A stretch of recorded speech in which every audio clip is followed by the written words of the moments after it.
আমরা বলেছি বিএনপি জামাত নির্বিশেষে যত রাজনৈতিক দল আছে, ছাত্র সংগঠন আছে, ছাত্ররা আছে, শ্রমিক, নারী, আলেম ওলামা আছেন, সবাই যারা বাংলাদেশ বন্ধু তারাই বাংলাদেশে থাকবেন এবং এই বাংলাদেশে সুষ্ঠু নির্বাচন প্রক্রিয়ার মধ্য দিয়ে তারা পজিটিভ একটি কম্পিটিশনের ভিতর দিয়ে বাংলাদেশে শাসন প্রতিষ্ঠা করবেন।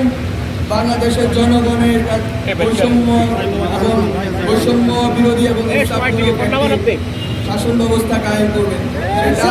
বাংলাদেশপন্থী তাদের মধ্যকার নির্বাচন হবে।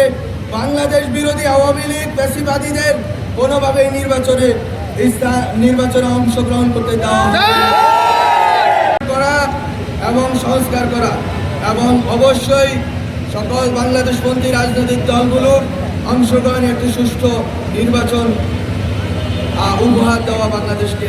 গত 16 বছরে যেটা সম্ভব হয়নি। আমি হাজীগঞ্জবাসীকে আবারও ধন্যবাদ জানিয়ে সরকারের সাথে এবং বাংলাদেশের জনগণের এই দীর্ঘ লড়াইয়ের সাথে ঐক্যবদ্ধভাবে অবস্থান নেওয়ার এবং যখন ডাক করবে আবারও রাজপথে নেমে আসার জন্য আহ্বান জানিয়ে সবাইকে ধন্যবাদ জানিয়ে